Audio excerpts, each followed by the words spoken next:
우리는 지난 2주간 동안 엘리야의 침체와 회복에 대한 말씀을 나누었습니다. 위대한 선지자죠. 정말이지 선지자 중에 선지자라고 할 수 있습니다. 이 엘리야 선지자가 하나님의 능력을 나타내고 사람들을 두려워 떨게 만들면서 하나님의 그 계시를 나타내었을 때 엘리야는 예상치 못하는 상황을 만났습니다. 아합이 회개할 줄 알았는데, 이스라엘이 회개할 줄 알았는데 회개하기는커녕 이세벨의 공격으로 오히려 엘리야가 죽을 위기에 처하게 된 것이죠. 그로 인해서 엘리야는 결국 낙심해버리고 말았습니다. 그는 침체에 빠져, 심각한 침체에 빠져 하나님께 죽기를 구했던 것이죠. 하나님은 엘리야에게 자신을 감추셨지만 그렇다고 역사를 멈추시거나 엘리야를 외면하지는 않으셨습니다. 지쳐 잠들어버린 엘리야를 사랑으로 어루만져 주시고 그 엘리야를 위해 따뜻한 떡과 시원한 음료를 준비해 주셨습니다. 그래서 지쳐 잠들었던 엘리야를 깨우고 그것을 먹게 함으로 육체적인 회복을 갖게 했던 것이죠.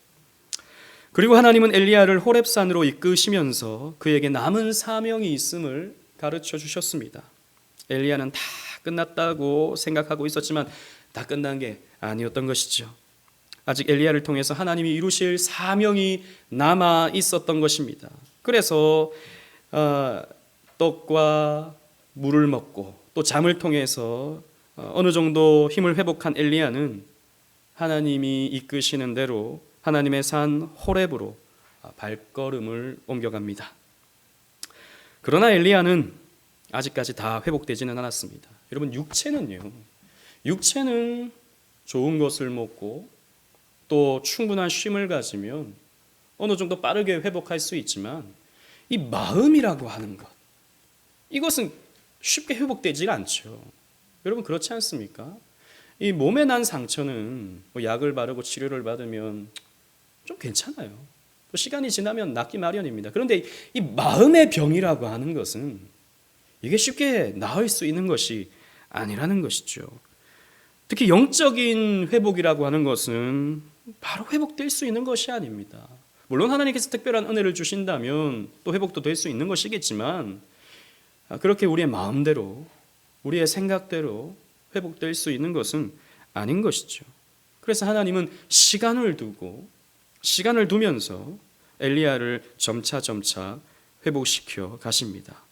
오늘은 이 단편 시리즈의 설교를 마감하면서 엘리야가 어떻게 침체에서 벗어나 회복하게 되었는지 그 부분을 집중적으로 살피면서 여러분들과 함께 은혜를 나누고자 합니다. 우리 본문 9절 한번 다 같이 읽도록 하겠습니다. 오늘 본문 열왕기상 19장 9절 말씀 다 같이 읽겠습니다. 시작. 엘리야가 그곳 굴에 들어가 거기서 머물더니 말씀이 그에게 임하여 이르시되 엘리야야 내가 어찌하여 여기 있느냐. 아멘. 엘리야는 호렙산에 도착했습니다. 40주 40야에 걸려서 드디어 하나님의 산 호렙산에 도착하게 된 것이죠. 그리고 성경은 엘리야가 그곳 굴에 들어갔다고 일러주고 있습니다. 그냥 굴이 아니에요. 수많은 굴 중에 하나의 굴이 아닙니다. 여기에는요 히브리어 정관사 하가 붙어 있어요. 그래서 하메아라라고 하는 히브리어 표현이 있습니다. 즉 어떤 특정한, 즉 성경에서 이미 한번 언급되었던 그 굴인 것입니다. 여러분, 이 굴은 어떤 굴일까요?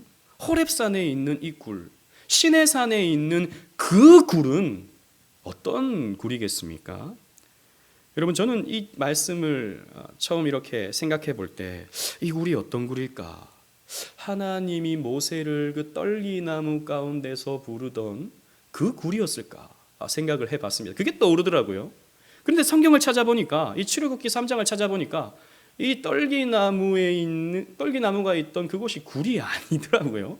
내가 왜 그런 생각을 했나 가만히 생각해 보니까 애니메이션 가운데 그런 게 장면이 있었어요. 그 이집트 왕자라고 하는 그 여러분 애니메이션 보셨습니까? 거기 보면 이제 굴에 들어가서 굴 속에 있는 떨기나무 가운데서 하나님이 부르시는 장면이 나오죠. 야, 이 영상이라고 하는 것이, 이 가시적 이미지라고 하는 것이 이렇게 성경을 오해할 수 있게 되는 거구나. 그래서 많은 사람들이 그런 영화를 보고 모세가 그 지팡이를, 그 홍해를 쳤을 때 홍해가 갈라졌다라고 생각하잖아요. 성경에는 그런 표현이 없거든요. 성경에서는 모세가 지팡이를 들었을 때 홍해가 갈라졌다 그랬거든요. 근데 많은 사람들이 그렇게 생각하는 이유가 영화를 봐서 그런 거예요. 애니메이션을 봐서 그런 거예요. 제가 이 말을 하려고 하는 것은 아니고 그 굴은 아니다라는 것입니다. 그러면 어떤 굴일까요? 많은 신학자들은요, 이 그 굴을 모세가 하나님의 영광을 보았던 반석 틈이라고 봅니다. 출애굽기 33장 22절에 내 영광이 지나갈 때에 내가 너를 반석 틈에 두고 내가 지나도록 내 손으로 너를 덮었다가 라고 하는 말씀이 있죠. 모세가 하나님께 하나님의 영광을 보여주세요 라고 요청을 했을 때 하나님이 모세를 반석 틈에 두셨습니다. 돌 사이에 뒀다라는 거죠. 돌 사이에 두고 하나님의 영광을 지나가게 함으로써 하나님의 영광으로 그의 눈이 멀어버리지 않도록 그가 감당할 수 있을 만큼 하나님이 손으로 가리워 주시고 하나님의 등만 보여주신 장면이 출애굽기에 기록되어 있습니다. 우리가 이 말씀을 다 살폈었죠. 부흥책을 통해서도 이 말씀을 다시 한번 곱씹었었습니다. 그 반석 틈, 그 돌 사이에 있는 그 틈을 그곳 굴이다라고 이렇게 볼 수 있다라는 것이죠. 그렇다면 모세가 하나님의 영광을 보았던 그 반석 틈에 엘리야가 서 있는 것입니다. 왜 하나님이 엘리야를 이 굴에 두게 하신 것입니까? 그것은 바로 모세를 생각나게 만드는 거예요. 하나님의 영광을 보여주고 싶었던 것입니다.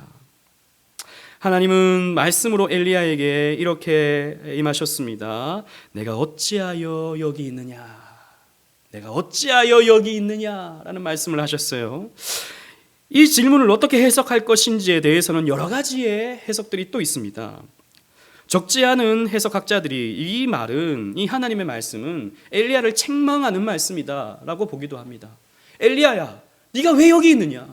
너는 지금 저 북이스라엘에 가서, 저 베델에 가서 아합왕과 싸우고 이세벨과 싸우고 저 이스라엘 백성들을 회개시키는 일에 네가 거기 가 있어야지. 왜 도망와가지고 여기 이 시내산까지 와 있느냐?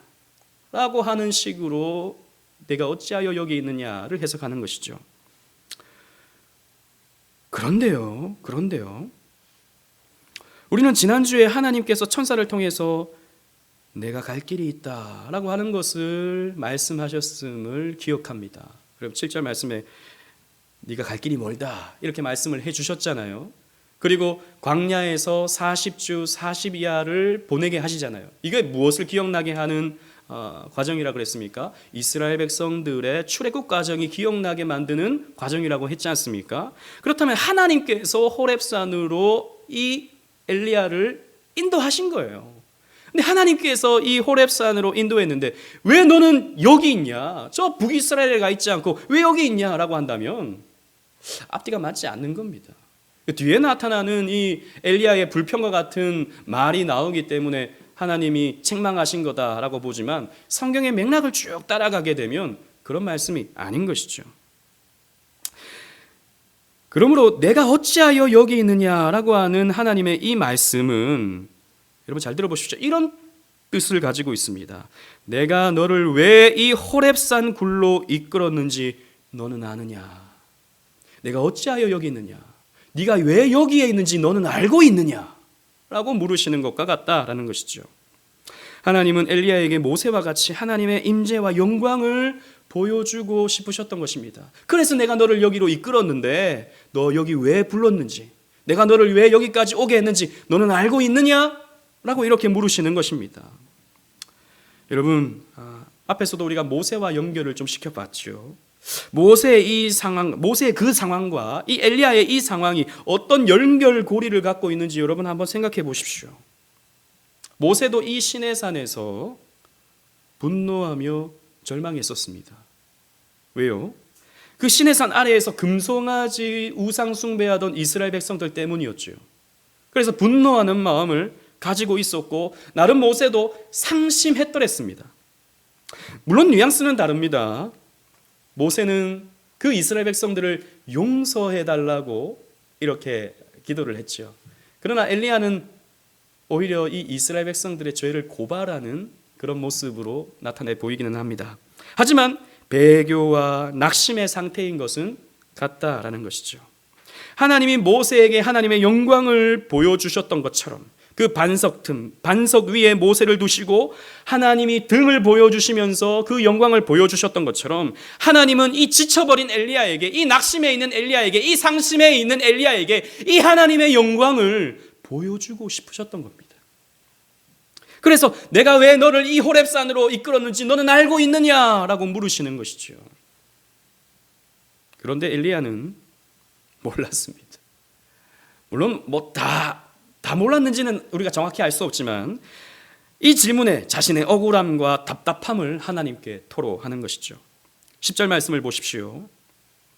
제가 읽어보겠습니다. 그가 대답하되 내가 만군의 하나님 여호와께 열심히 유별하오니 이는 이스라엘 자손이 주의 언약을 버리고 주의 제단을 헐며 칼로 주의 선지자들을 죽였음이오며 오직 나만 남았거늘 그들이 내 생명을 찾아 빼앗으려 하나이다. 모세는 이스라엘 백성들의 죄를 용서해달라고 하나님께 기도했지만 엘리야는 이스라엘의 죄를 고발하고 있어요. 그래서 나중에 우리 구속사 시리즈에서 이 부분에 대해서 언약적 관점에서 이 본문을 한 번 더 다루기를 원하는데요. 모세는 이스라엘 백성들에게 있어서 변호사와 같은 입장에서 하나님과 이스라엘 백성들의 사이를 중보합니다. 그런데 엘리야는요, 이스라엘 백성들의 죄를 고발하는 검사의 입장에서 하나님과 이스라엘 백성들 사이를 중보하게 돼요. 그 부분은 나중에 우리 구속사 시리즈에서 언제가 될지 모르겠어요. 1년 후가 될지 모르겠습니다만 그때 자세하게 살펴보도록 하겠습니다. 오늘의 본문은 초점이 엘리야의 침체와 회복이니까요. 이 관점에서만 다루도록 하겠습니다. 엘리야가 이렇게 말하고 있는 것이죠. 하나님, 저는 정말 열심히 일했습니다. 누구보다도 최선을 다해서 하나님을 위해 일했습니다. 그런데 이스라엘은 조금도 변하지 않고 하나님의 언약을 버려버렸습니다. 여전히 주의 제단을 헐고 칼로 선지자들을 죽이고 있습니다. 이제 나만 홀로 남았는데 이제 저의 목숨까지 죽이려고 하고 있습니다. 이렇게 불평과 이런 자신의 한탄을 하나님께 쏟아내고 있는 것이죠. 엘리야는 하나님의 의도를 알지 못했습니다. 엘리야의 상태는 육체적으로는 어느 정도 회복되어 있었지만 여전히 두려움과 낙심 그리고 침체에 허우적거리고 있는 것이죠. 자신의 상황에 비관하고 있었습니다. 이렇게 여러분 침체에서 벗어나는 것은 쉽지가 않아요. 정말 어렵습니다. 그런데 은혜로우신 하나님은 하나님의 뜻을 알아채지 못하는 이 엘리야에게 자신을 감추시지 않고 자신을 드러내십니다. 여러분 본문 11절 12절을 보십시오. 11절은 제가 읽고 12절은 다 같이 읽도록 하겠습니다. 여호와께서 이르시되 너는 나가서 여호와 앞에서 산에 서라 하시더니 여호와께서 지나가시는데 여호와 앞에 크고 강한 바람이 산을 가르고 바위를 부수나 바람 가운데 여호와께서 계시지 아니하며 바람 후에 지진이 있으나 지진 가운데에도 여호와께서 계시지 아니하며. 다 같이 읽겠습니다. 시작. 또 지진 후에 불이 있으나 불 가운데에도 여호와께서 계시지 아니하더니 불 후에 세미한 소리가 있는지라. 아멘. 하나님은 바위 틈 굴 속에 있는 엘리야에게 여호와를 향하여 서라 라고 말씀하셨습니다. 모세에게 하셨던 그 말씀과 좀 비슷합니다. 그리고 하나님이 지나가셔요. 지나가시는데 크고 강한 바람이 불기 시작합니다. 그런데 이 강한 바람이 얼마나 강한지 산을 갈라버립니다.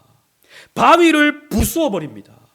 여러분 엄청난 그 바람, 우리 가끔씩 영상에서 보지 않습니까? 토네이도와 같은 이런 바람, 그 집을 날려버리는 그런 바람. 그런데 그 바람보다 훨씬 더 센 것 같아요. 바위를 부서뜨리는 바람이었습니다. 산을 갈라버리는 그런 바람이었습니다. 위험 있는 바람이었죠. 그러나 그 바람 속에는 하나님이 계시지 않았습니다. 그리고 바람 후에 지진이 일어났습니다. 지축을 흔드는 지진이 일어난 것이에요. 여러분, 지진이 얼마나 무섭습니까? 지진이 얼마나 힘이 있습니까? 그 높은 빌딩도 한순간에 폭삭 주저앉게 만드는 것이 지진인데 이러한 지진을 보여주신 거예요. 그런데 이 지진 속에도 하나님이 계시지 않았어요. 지진 후에는 불이 일어났습니다. 그 불, 온 산을 태우고 마는 그 불이 훨훨 타기 시작했습니다. 이 불은 엘리야의 눈을 압도했죠. 그런데 이 불에도 하나님이 계시지 않으셨습니다. 불이 끝난 다음에 세미한 소리가 있는지라. 그 불 속에도 하나님이 계시지 아니하였지만 불 후에 세미한 소리가 있는지라 라는 말씀이 이어지고 있습니다. 여러분, 이 세미한 소리라고 하는 이 표현은요, 히브리어로 떼마마타카라는 말이에요. 떼마마타카. 이 말은 이렇게도 표현할 수 있습니다. 조용한 음성, 평온한 소리, 가늘고 고운 소리, 떼마마타카인 것입니다.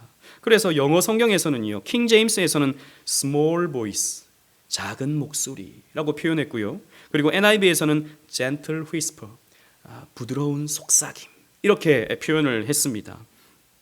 즉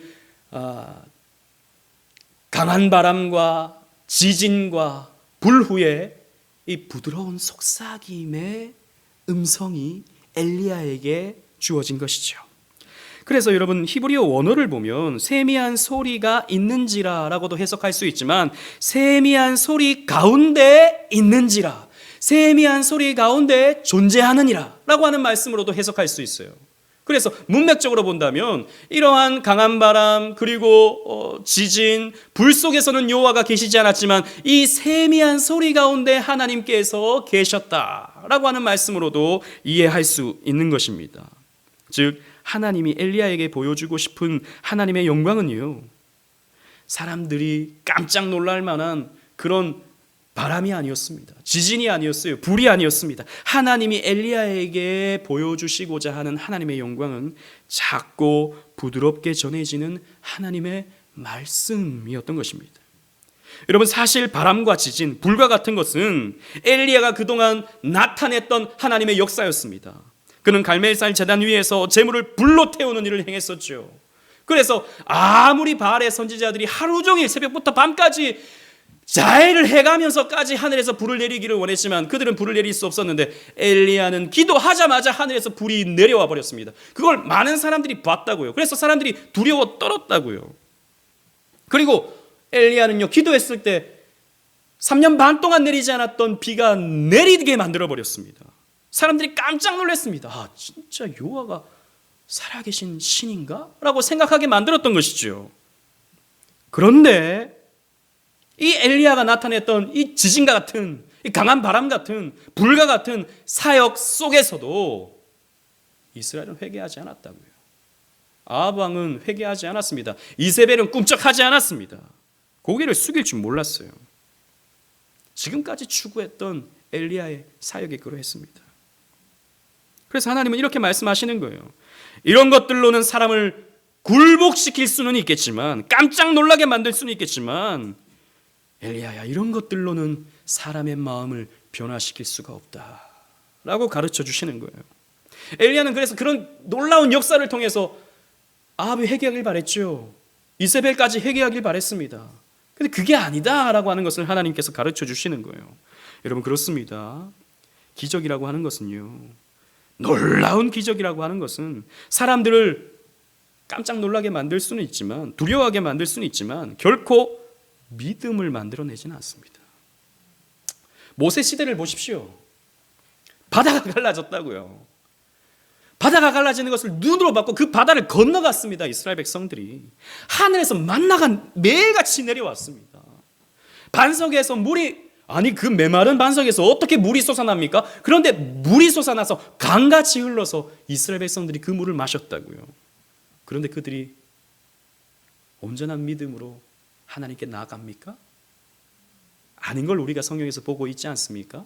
그들은 계속해서 불신하고 하나님께 원망하고 배교하는 모습으로 나타납니다.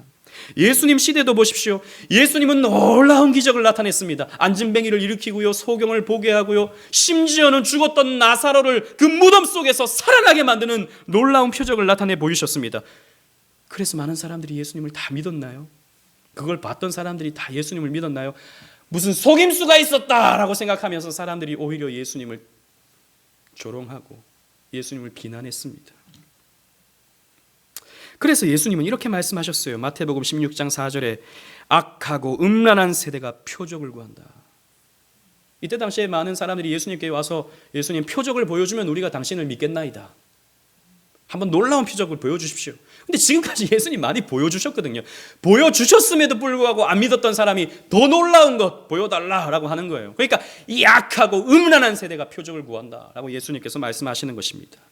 여러분, 이것입니다. 이것이에요. 우리는 좀 우리의 삶에 어떤 특별한 뭔가가 일어나야 내가 회복할 수 있을 것이라고 생각합니다. 정말 하늘에서 불이 내려와야 내 믿음이 더욱 공고해질 거라고 생각합니다. 그래서 우리는 기적을 바라요. 기도하면 지금 내 앞에 나를 괴롭히는 여러 가지 문제들이 척척척척 해결되기를 바라요. 나를 괴롭히는 그 문제들이 기도할 때 확 사라지는 그런 역사를 우리는 기대합니다. 그러면 내가 좀 마음이 시원해질 것 같고, 지금 내 마음이 이렇게 고민하는 것들이 해결될 것 같고, 하나님을 더 잘 믿을 것 같은 마음이 우리에게 든다는 것이죠. 그런데 여러분, 그런 게 아니다라는 것입니다. 놀라운 일이 여러분들을 하나님께로 인도하지 않아요. 그 놀라운 일 자체, 그 기적 자체가 하나님께로 여러분들의 고개를 향하게 만들지 않습니다. 그 기적에 집중하게 만들죠. 야, 그 놀라운 일. 그래서 우리는 어떤 뭔가를 체험하면 더 놀라운 것, 더 자극적인 것, 더 신비로운 것, 이런 것들을 추구하게 되지 하나님을 바라보게 만들지 않습니다. 제가 주일학교 사역을 할 때 10년 전이죠. 초등학생이었는데 심한 암에 걸렸던 친구가 있었습니다. 그래서 사경을 헤매던 친구가 있었어요. 그래서 전 교회가 기도를 하고, 또 제가 맡았던 주일학교의 수십 명의 그 선생님들과 함께 자주 이렇게 모여서 기도를 했습니다. 그 친구를 위해서. 그런데 그 친구가 신비한 체험을 했어요. 그 암 수술을 여러 번 받고, 또 항암 치료를 계속 받으면서 그 무균실에 들어가 있잖아요. 그 무균실에 들어가면 뭐 다른 사람이 들어올 수가 없죠. 혼자 그 중환자실에 그 무균실에 들어가 있었던 거예요. 근데 거기서 신비한 체험을 했어요. 혼자 이렇게 누워 있는데 옆에서 누군가가 이 친구를 따스하게 이렇게 안아준 거예요. 근데 그 감촉이 사람의 감촉이 아닌 거예요. 뭔가 신비롭고 뜨겁고 이런 감촉이 이 친구를 이렇게 쫙 어루만지고 다 안아주는 그런 체험을 한 겁니다. 그때 이 친구가 어린 친구인데, 주일학교 친구인데, 주님이시구나 라는 것을 깨달았어요. 그래서 마음속에 주님께서 나를 치료해 주시는구나, 내가 나을 수 있겠다라고 하는 그런 확신을 가졌던 겁니다. 놀랍게 그 친구가 나았어요. 정말 어떻게 될지 모르는 그런 상황이었는데 낫게 되었습니다. 그래서 이 친구가, 저는 이제 앞으로 남은 삶을 하나님을 위해서 살겠다고 그 어린 친구가 목사로 서원을 하고 그렇게 자랐습니다. 여러분, 이 친구가 신앙생활을 그 이후로 잘했을까요? 물론 잘하기도 했어요. 근데 나이가 먹으니까요, 대학생쯤 되니까, 또 제가 주일학교를 맡다가 나중에 대학생을 맡았거든요. 그 친구가 대학생이 된 거예요. 근데 이 친구가 교회를 안 나와. 이 친구가 지금 교회를 안 나와요. 그래서 내가 그 친구를 불러다가, 친구야, 너 그런 은혜를 체험했으면서 지금 너가 이렇게 교회를 안 나오면 되겠냐? 자기도 안 돼요. 나와야 되는데 이게 참 쉽지 않대요. 여러분, 그런 것입니다. 기적은 사람을 놀라게 할 뿐이지 믿음을 만들어내지 않아요. 어떤 믿음의 단계로 도와줄 수는 있지만 믿음 그 자체를 주지 않습니다. 여러분, 그렇다면 무엇이 사람들로 하여금 하나님을 바라보게 만듭니까? 무엇이 하나님을 바라보게 만들어서 우리를 회복하게 만듭니까? 하나님의 부드러운 속삭임인 것입니다. 평범해 보이는, 지극히 평범해 보이는 하나님의 말씀이 여러분들을 변하게 만드는 거예요. 고리타분해 보이는 이 말씀, 딱딱해 보이는 이 말씀, 그저 그렇게 보이는 그 말씀, 내가 이 말씀을 한 번 더 읽는다 한들 내게 무슨 유익이 있겠는가? 내가 이 목사님의 설교를 한 번 더 듣는다 한들 내 삶에 뭐 특별한 뭔가가 더 일어나겠는가? 생각하게 만들지만 이 부드러운 하나님의 속삭임이, 이 잔잔한 하나님의 말씀이 여러분들에게 쌓여서 여러분들을 회복하게 만들고 여러분들의 그 얼굴을 하나님께로 향하게 만드는 것입니다. 그래서 하나님은 엘리야를 이 호렙산으로 부르신 것이죠. 여러분, 이 호렙산, 이 신의 산은 어떤 곳입니까? 하나님이 말씀을 주신 것이죠. 근데 그 말씀이 어떤 말씀이었습니까? 율법의 말씀이었습니다. 딱딱한 말씀이었어요. 참 지키기 힘든 말씀이었습니다. 흥미롭지 않은 말씀이었어요. 그런데 그 말씀이 이스라엘 백성들에게 필요했던 것입니다. 그 말씀이 이스라엘 백성들에게 생명을 줄 수 있었던 것입니다. 여러분, 그런 것입니다. 하나님은 잔잔한 말씀으로 우리를 변화시키고 잔잔한 말씀으로 우리에게 힘을 공급해 주시는 것입니다. 그래서 여러분, 우리는 평범한 일상 속에서 우리는 훈련되어집니다. 평범한 주일 예배를 통해서 우리는 하나님께로 나아가는 것입니다. 여러분, 물론 우리는 특별한 은혜를 우리는 갈망할 필요가 있죠. 우리 부흥책을 읽으면서 우리에게도 이런 부흥의 역사가 우리 인생 가운데 나타나기를 저는 정말 간절히 바랍니다. 그런데요, 그 부흥을 이루어가기 위해서는 우리가 평소에 하나님을 이 말씀을 통해서 바라볼 수 있어야 돼요. 이러한 과정 없이 그냥 하나님이 갑자기 막 하늘에서 나타나셔가지고 우리를 갑자기 하루아침에 변화시키는 일, 그런 일은 여러분 물론 일어날 수 있지만 잘 일어나지 않습니다. 교회 역사를 보세요. 항상 말씀에 준비되어 있던 사람이, 기도하던 사람이 하나님의 때에 하나님의 방법으로 부흥의 역사를 체험하는 거예요. 여러분, 그래서 여러분, 주일 예배를 통해서 이 평범한 목사, 유명하지도 않은 이 목사, 사실 뭐 들어보면 항상 똑같이 하나님 은혜, 이 말씀을 전하는 이 목사의 말씀에 여러분 귀를 기울이시고 이 말씀을 잔잔히 들으십시오. 이 말씀 속에서 하나님 역사하십니다. 이 주일의 말씀은 그냥 맨날 먹는 뭐 그런 평범한 밥으로 여기고 자꾸 뭐 특별한 거 다른 이런 거 쫓아다니시면 안 되는 것입니다. 오늘 주시는 말씀에 귀를 기울이십시오. 말씀만이 우리를 회복하게 합니다. 그리고 본문 13절 말씀을 다 같이 읽어보겠습니다. 본문 13절 말씀 시작. 엘리야가 듣고 겉옷으로 얼굴을 가리고 나가 굴 어귀에 섬에 소리가 그에게 임하여 이르시되 엘리야야 내가 어찌하여 여기 있느냐. 자, 못 알아먹던 엘리야에게 다시 한번 하나님께서 말씀하십니다.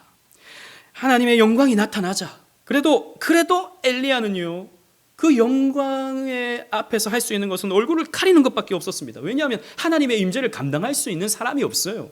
하나님의 그 온전한 임재를 감당할 수 있는 사람이 없기 때문에 엘리야도 자신의 옷으로 그 얼굴을 가릴 수밖에 없었습니다. 하나님 다시 물으시는 거죠. 임재하시는 가운데 네가 어찌하여 여기 있느냐. 내가 너에게 세미한 음성으로 말씀했다. 자, 네가 왜 여기에 있는지 너는 알고 있겠느냐 라고 재차 질문을 하셨습니다. 그런데 엘리야는 안타깝게도 또 똑같은 대답을 합니다. 아직까지 엘리야는요, 낙심과 침체의 자리에서 완전히 벗어나지 못하고 있는 것이죠. 그의 근본적인 문제가 해결되지 않았습니다. 그의 침체를 오게 한 그 뿌리 깊은 문제가 아직 해결되지 않았던 거예요. 그게 무엇이었을까요? 그 하나님의 말씀과 하나님께서 그 육체적인 회복을 다 주셨음에도 불구하고 여전히 엘리야에게 남아있는 문제, 여전히 엘리야에게 있어서 해결되지 않았던 문제, 여러분 무엇이었을까요? 엘리야는요, 그 대답 가운데 이 표현을 2번이나 하고 있습니다. 뭐냐면 오직 나만 남았다라는 것입니다. 오직 나만 남았다라는 거예요. 엘리야는요, 오직 나만 남았는데 내가 무엇을 할 수 있겠습니까? 라고 연거푸 하나님께 대답을 하고 있습니다. 이게 아직 엘리야에게 해결되지 않은 문제예요. 엘리야의 침체의 가장 깊은 뿌리에는 나는 혼자다라고 하는 생각이었던 것이죠. 그렇습니다, 여러분. 혼자라는 생각은 우리를 참 비참하게 만듭니다. 혼자라는 생각은 우리를 참 적막하게 만들죠. 그 아무리 엘리야라도 내가 혼자다라는 이 생각은, 그 생각이 머릿속에 자리 잡게 되자 그는 낙심해버렸고 지쳐버렸습니다. 엘리야가 이랬다면 우리는 어떨까요? 우리는 더 견딜 수 없죠. 신앙의 대화를 나눌 수 없다는 것, 내 마음속에 있는 고민과 내 마음속에 있는 문제를 가지고 함께 기도할 수 있는 신앙의 동역자가 없다는 것, 내 마음을 함께 나누고 함께 격려하고 함께 웃을 수 있는, 그래서 함께 마음을 보듬을 수 있는 그런 동역자가 없다는 것은 사명 감당하는 자들에게 참 지치고 힘든 일이 됩니다. 외로움의 문제, 영적인 외로움의 문제, 이것은요 여러분 참 어려운 문제입니다. 어떤 사람들은 신앙생활이라고 하는 것은 혼자 하는 것이지 무슨 사람을 의지하냐라고 쉽게 말합니다. 사람 의지하지 말고 오직 하나님만 바라보며 외로움을 견디는 것이 신앙생활이다 라고 이렇게 가르치는 것이죠. 저도 이런 설교를 해본 적이 있습니다. 여러분, 일면 맞는 말입니다. 그런데 여러분, 인간은요 그리 강한 존재가 아니에요. 사람은 변하기 때문에, 사람은 알면 알수록 실망이 되는 그런 존재이기 때문에, 가까이 하면 가까이 할수록 냄새나는 존재가 사람이기 때문에 사람 가까이 하지 말고 혼자 신앙생활 하자, 일면 맞는 말이지만 또 일면은 틀린 말이에요. 우리는 너끈히 혼자서 신앙생활을 잘 할 수 있는 그런 사람이 못 됩니다. 우리 죄인이기 때문이에요. 본질상 진노의 자녀이기 때문입니다. 그렇게 강인한 신앙인은 없어요. 엘리야도 이랬는데요. 엘리야도 이렇게 혼자라는 생각 때문에 지쳐버렸는데요. 우리가 혼자 어떻게 신앙생활을 감당할 수 있습니까? 심지어요, 예수님도 혼자 일하지 않으시고 제자들을 부르셔서 제자들과 함께 사역을 진행해 나가셨습니다. 겟세마네 동산에서 기도하실 때는요, 이 제자들이 나와 함께 기도해 주기를 바라면서 동산에 올라서 기도하셨어요. 그래서 이 제자들이 잠을 자고 있으니까 예수님 답답해 하시죠. 같이 기도했으면 좋겠는데, 같이 고통을 나누었으면 좋겠는데, 그러지 않는 이 제자들의 모습을 보면서 한탄하시는 것입니다. 그래서 여러분, 하나님은요 우리의 신앙 여정을 홀로가 아닌 함께 해 나가도록 설계해 두셨어요. 사도행전 2장 46절 말씀, 주보가 있으신 분들은 주보를 보시길 바랍니다. 함께 읽어보도록 하겠습니다. 시작. 날마다 마음을 같이하여 성전에 모이기를 힘쓰고 집에서 떡을 떼며 기쁨과 순전한 마음으로 음식을 먹고. 여러분, 초대교회의 모습, 교회의 모습을 보십시오. 성령 받은 사람들의 모습을 보십시오. 날마다 마음을 모아서 함께 모이기를 힘썼다 그랬습니다. 함께 신앙생활했습니다. 함께 집에 모여서 떡을 떼고 함께 기쁨을 나누고 함께 순전한 마음을 나누고 함께 음식을 먹고, 함께입니다. 함께 신앙생활하는 것을 하나님께서 설계해 두셨어요. 히브리서 10장 24절 25절도 마찬가지입니다. 다 같이 읽어보겠습니다. 시작. 서로 돌아보아 사랑과 선행을 격려하며 모이기를 패하는 어떤 사람들의 습관과 같이 하지 말고 오직 권하여 그날이 가까움을 볼수록 더 그리하자. 아멘. 여러분, 우리는요 서로 돌아볼 줄 알아야 됩니다. 서로를 돌아볼 줄 알아야 돼요. 그래서 서로의 사랑과 선행을 격려해야 돼요. 누가 뭔가 이렇게 아름다운 모습이 있으면 그걸 우리는 칭찬해주고 격려해주고 세워주는 그런 모습을 우리가 갖추어야 돼요. 물론 우리가 우리 사람 칭찬받으려고 이걸 하나? 하나님께 영광 올려드리려고 하는 거지. 예, 맞아요. 그렇게 하는 거예요. 근데 그걸 보는 사람들은 격려하고 칭찬해줘야 되는 거예요. 그래서 함께 모여서 그것을 보면서 마음을 나누어야 되는 것입니다. 우리 오늘날 코로나 때문에 이게 쉽지 않죠. 사람과 선행을 볼 기회가 잘 없지 않습니까? 그런데 우리가 그래도 온라인으로 이렇게 모여가지고 채팅창으로나마 그리고 줌으로나마 우리는 그렇게 서로를 격려하고 서로를 보듬고 서로를 확인하고 이런 모습이 있어져야 되는 것입니다. 그래서 신앙생활이라고 하는 것은요 개인적인 신앙생활이 있습니다. 물론 우리는 혼자 하나님 앞에 독대해서 신앙생활하는 하나의 어떤 축이 있습니다. 근데 한 축만 있는 것이 아니라 다른 한 축도 있습니다. 함께 신앙생활해 나가는 공동체적인 신앙생활이 우리에게 필요한 것이죠. 이 두 바퀴가 잘 굴러가야 우리 신앙생활은 온전히 이루어갈 수 있게 되는 것입니다. 제가 아는 어떤 선배 목사님이 저에게 이런 말씀을 해주셨습니다. 저에게 이렇게, 저는 뭐 아직 어리니까, 아직 너무 젊으니까, 경험이 좀 미천하니까 저한테 이렇게 말씀을 해주셨습니다. 강 목사 설교는 3년이 지나가면 다 그저 그래. 다 그 설교가 그 설교야. 3년이 지나면 다 듣던 말씀이고 다 그래. 근데 3년이 지나가면 목회는 관계야. 목사와의 관계, 목사와 성도와의 관계, 성도와 성도와의 관계. 그게 10년, 20년 교회를 지탱하는 것이지. 그래서 관계를 잘 이루어가는 게 필요해. 이렇게 저에게 권면을 해 주신 적이 있었습니다. 제가 처음 그 말을 들을 때는 좀 못마땅하게 들었어요. 이게 무슨 소린가? 목사의 사역의 시작과 진행과 끝은 설교지. 꼭 설교 못하는 목사님들이 저런 말씀을 하시지. 이렇게 저는 생각을 하기도 했거든요. 근데 곰곰이 생각해 보면 정말 오늘날에 이렇게 지금 입장에서 이렇게 곰곰이 생각해 보면 참 상당히 일리 있는 말씀이고, 참 목사님의 그 목회 경험을 통해서 참 이 후배 목사에게 주고 싶은 솔직한 그런 권면이다, 이런 생각이 듭니다. 그렇거든요, 여러분. 우리 교회 이제 한 3년째 돼 가시는 분들이 계시는데, 많이 1년 되신 분들도 사실 이제 저의 어느 정도 설교의 패턴을 다 아시고 뭐 맨날 뭐 듣던 거네 이렇게 생각하실 수 있겠습니다. 그렇죠. 그 다음부터는요, 관계입니다. 실제로 그래요. 물론 목사는 또 새로운 말씀들을 새로운 해석으로 여러분들에게 전해주고자 저는 부단히 노력해야죠.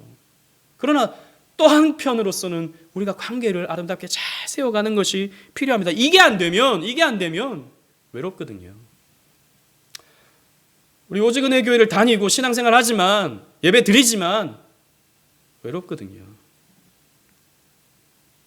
이런 동역의 관계가 없으면 더 나아갈 힘을 공급받지 못합니다. 이 수레바퀴가 한 축이 고장나서 한 축이 아예 바퀴가 빠져 있으면 어떻게 더 나아갈 수 있겠습니까? 없는 것입니다. 혹시 우리 교회에도 이런 분들이 있는지 모르겠습니다.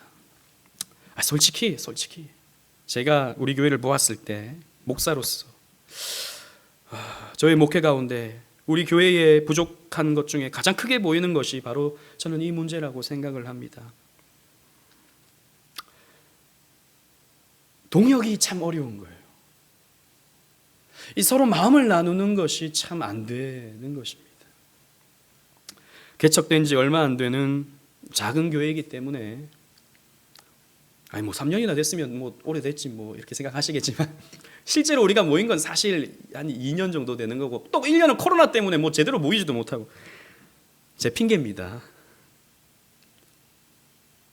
뭐 이렇게 핑계는 되지만 실제로 우리 가운데 제가 생각할 때는 이런 유대감이 좀 부족해 보여요. 물론 다 이해는 하시리라 생각합니다. 이전에 여러분 뭐 우리 교회는 다른 교회에서 이렇게 신앙생활 하시다 오신 분들이 많으니까 친구도 많았고, 또 같이 이렇게 신앙생활하면서 마음을 나눌 수 있는 기회도 많고, 또 10년, 20년 신앙생활하면서 거기에 정말 그냥 그 집에 숟가락이 몇 개 있는 것까지도 다 알면서 같이 웃고 같이 울고, 너무 잘 알아서 또 문제가 돼서 싸우기도 하고, 뭐 아무튼 그렇긴 하지만 이런 서로를 속속히 아는, 그래서 마음을 나눌 수 있는 그런 분들이 있었는데, 이 교회에 왔을 때 뭔가 이렇게 가긴 가는데 뭔가 편하지 않은, 뭔가 이렇게 다가가면 좀 뭔가 부담스러워할 것 같은, 뭔가 마음을 나누려고 하면 뭔가 큰 벽이 있는 것 같은. 솔직히 우리 그런 거 있잖아요. 여러분, 제가 온라인으로 여러분들을 이렇게 보고 있지만 솔직히 여러분 그런 거 있잖아요. 말을 안 해서 그렇지. 또 뭐 이런 상황에서 유튜브로 뭔가를 좀 해보려고 하고 줌으로 뭔가를 해보려고 하지만 이것도 사실 또 쉽지 않은, 그래서 정말 답답하고 힘든 게 오늘날 저의 마음입니다. 여러분, 근데 이게 고착화되면요, 외롭습니다. 영적인 외로움을 느껴요. 나 혼자인 것 같은. 그래서 좀 뭔가 벽이 있으니까 더 그냥 뒤로 물러가게 되고, 뭔가 좀 이렇게 야 했을 때 메아리가 와야 되는데 메아리가 안 오니까 왠지 좀 뻘쭘하고 상처가 되는 것 같고, 그러면서 더 물러나게 돼버리게 되는 이런 적막함 때문에 우리는 더 위축이 되는 거예요. 더 뒤로 물러가게 되는 거예요. 그게 여러분 우리를 침체하게 만들어 버립니다. 그게 우리를 영적인 침체로 빠져버리게 만드는 것입니다. 여러분, 그런데 오늘 본문의 말씀을 보십시오. 16절 말씀 하반절에 하나님께서 이렇게 말씀하십니다. 아벨 무홀라의 사밧의 아들 엘리사에게 기름을 부어 너를 대신하여 선지자가 되게 하라 고 말씀하셨어요. 엘리야는 나만 혼자 남았을 것이라고 생각했는데 아니었습니다. 하나님은요, 엘리사 선지자를 준비시키고 계셨습니다. 또 뿐만 아니에요. 본문 18절 말씀을 보십시오. 그러나 내가 이스라엘 가운데 7,000명을 남기리니 다 바알에게 무릎 꿇지 아니하고 다 바알에게 입 맞추지 아니한 자니라 라고 말씀하셨어요. 엘리야는 자기 혼자 남았다고 생각했어요. 그런데 아니었어요. 7,000명이 남아 있었어요. 사실 이 밖에도 오바댜를 통해서 100여 명의 선지자들이 또 있었죠. 엘리야는 그걸 망각하고 있었던 것입니다. 이런 7,000인들 남은 자들이 있었던 것입니다. 혼자인 줄 알았는데, 그래서 낙심했었는데, 이렇게 순결하게 믿음을 지켜가던 믿음의 사람들이 보이지 않았는데 있었다라는 것이죠. 이게 엘리야에게 큰 위로와 힘이 되었을 것입니다. 그렇습니다, 여러분. 하나님은요, 여러분들의 동역자들을 준비시키고 계십니다. 여러분들과 삶을 나누고 같은 신앙을 고백할 수 있는 지체들, 동역자들을 준비하고 계시는 거예요. 지금은 조금 서먹하지만, 지금은 조금 거리감이 있을 수 있지만, 지금은 조금 어색하지만, 하나님은 이 교회 공동체를 통해서 앞으로 하나님께서 이 교회를 하나 되게 하시고 진리로 하나 되게 하셔서 아름다운 교제를 이루어 가게 하실 것입니다. 제가 보면 우리 교회 성도님들 너무너무 좋은 분들이에요. 어디에서 이런 분들이 오셨나? 정말 우리 오직은혜 교회는 복이 많다. 어떻게 이렇게 주옥 같은 분들이, 보물 같은 분들이 저희 교회에 오셨나? 저는 곰곰이 생각해 보면 정말 감사합니다. 너무 예의가 바르셔요. 너무 예의가 많으셔서 조금 서로 예의 지키다가 조심스러운 부분도 있는데, 그렇습니다. 우리가 그런 기회가 별로 없어서 그렇지, 하나님은요, 이런 동역자들을 여러분들에게 준비시키고 계십니다. 그래서 여러분, 여러분들이 누군가의 동역자가 되어 주십시오. 여러분들이 누군가의 버팀목이 되어 주십시오. 먼저 은혜를 받으신 여러분들이 힘을 내어서 누군가에게 아름다운 신실한 동역자가 되어 주십시오. 여러분, 하나님께서 엘리야에게 동역자를 붙여주시는 이 장면의 특징을 보십시오. 엘리야를 찾아오는 동역자들이 아닙니다.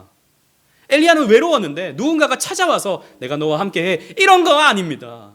엘리야가 찾아가는 거예요. 엘리사를 찾아가고요. 그리고 또 아람의 하사엘과 북이스라엘의 예후에게 기름을 부어서, 물론 그들은 신앙의 동역자는 아니지만 그러나 하나님의 그 구속사의 경륜에 쓰임받는 사람들이죠. 이 사람들을 기름 부어서 또 하나님의 도구로서 쓰임받을 수 있도록 세워주고요.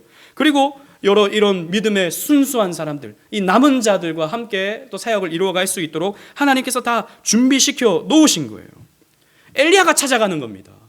엘리야가 찾아갈 때 엘리야는 회복이 되는 것입니다. 우리는 누군가가 나에게 찾아오길 바라죠. 누군가가 나에게 위로를 해주고, 누군가가 나에게 격려해주고, 누군가가 나를 좀 챙겨주고, 물론 좀 이것도 좀 부담스러울까요?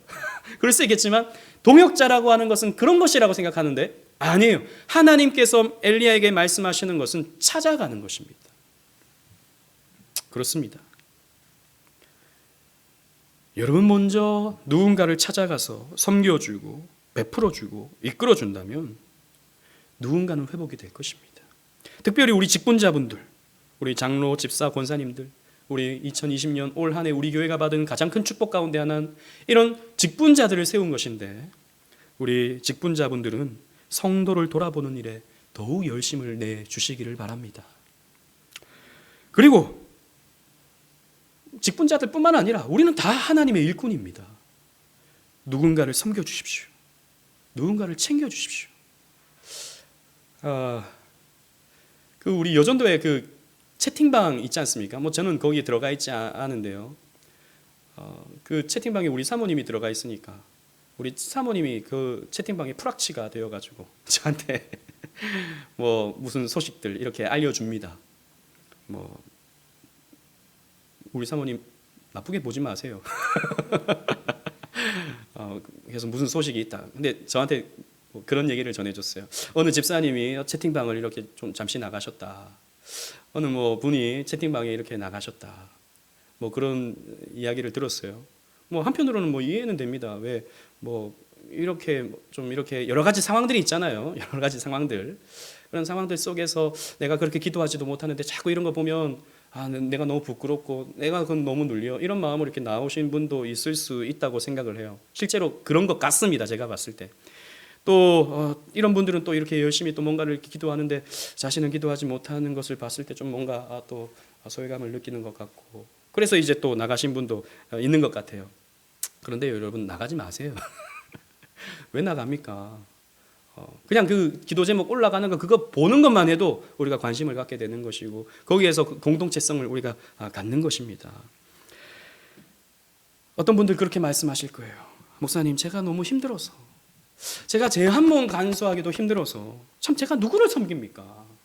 제가 제 믿음도 잘 지키지 못하는데 제가 누구를 뭐 도움 주고 뭐 동역자가 됩니까? 라고 생각하시는 분들이 있을 수도 있죠. 그러나 여러분 우리 그리스도인들은요 이 하나님의 이 그 회복의 원리는요 우리가 누군가를 그렇게 섬길 때 우리가 회복될 수 있는 겁니다. 어제 우리 새가족반 나눌 때 어떤 권사님이 그렇게 말씀하셨어요. 그 전도회에서 우리 교회 말고 이전에 전도회에서 어떤 역할을 맡아서 이렇게 뭔가를 섬길 때 그 하나님과의 관계가 이렇게 회복되었다라고 하는 것을 이렇게 이야기하는 것을 들었습니다. 그게 맞아요. 그게 정상적인 것입니다. 우리가 서로를 돌아보고 우리가 교회가 하나 되어져서 한 걸음 한 걸음을 함께 해나갈 때 우리는 영적으로 또한 충만해질 수 있게 되는 거예요. 그게 온전한 우리의 신앙을 이루어가는 방법인 것입니다. 그래서 여러분 조금 더 관심 가집시다. 조금 더 섬겨 주십시다. 그래서 이번 주에 우리 장로님이 우리 전도사님하고 가능하면 우리 가정들마다 이렇게 좀 방문을 해서 물론 뭐 집안에 들어가고 이건 아니고 여러분의 집에 이렇게 방문을 해서 혹은 그 문고리에다가 우리 교회 달력과 주보와 또 성경 읽기 표와 또 몇 가지 것들을 여러분들에게 이렇게 전달해 드릴 겁니다. 만날 수도 있고 안 만날 수도 있고 낮에 가면 못 만나는 거고 밤에 가면 만나는 거고 그런데 우리 장로님이 그렇게 또 섬기시고자 하시니까 제가 또 마음이 감사하고 그렇습니다. 왜 힘들죠 우리가? 왜 우리가 지치죠? 섬기지 않으니까 지치는 거예요. 어떻게 보면 섬기지 않으니까 힘이 드는 것입니다. 사랑하는 성도 여러분, 야고보서 5장 17절에 엘리야는 우리와 성정이 같은 사람이다 라고 말하고 있습니다. 엘리야는 우리와 똑같은 사람이에요. 뭐 하늘에서 불을 내렸다 해서 다른 사람이 아닙니다. 엘리야도 우리와 똑같은 사람이기 때문에 낙심하고 침체에 빠지고 말았습니다. 우리 역시 얼마든지 이룰 수 있습니다.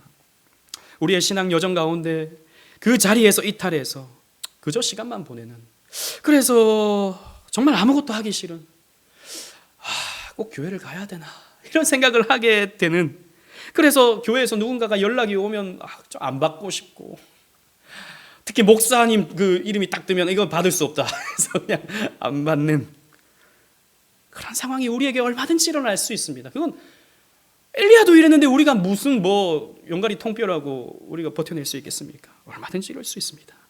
엘리야를 보십시오. 그럴 수 있다는 것이죠. 그러나 여러분, 하나님은 결코 낙심과 침체에 빠져 있는 여러분들을 그냥 내버려 두시진 않으십니다. 하나님이 엘리야를 포기하지 않듯이 하나님도 우리를 그저 내버려 두시지 않고 우리에게 찾아오셔서 우리를 사랑으로 어루만지시고 우리에게 힘을 공급해 주십니다. 하나님은 우리에게 부드러운 속삭임으로써 언약의 말씀을 들려주시고요, 또 언약의 그 말씀이 생각나게 하심으로 우리에게 용기를 불어넣으십니다. 하나님은 우리가 혼자가 아니라는 것을 알게 하시고자 사명 감당케 하시고 또 동역자들을 붙여주심으로 다시 하나님의 일을 할 수 있도록 우리를 이끌어 가십니다. 여러분, 그래서 우리의 연약을 바라보지 마시다. 우리의 부족함, 우리의 침체의 자리, 그래서 아이고 나는 못하겠다, 제가 사투리를 너무 많이 써서 죄송합니다. 나는 이거 안 되겠다, 여러분 여기에 머무르지 마십시오.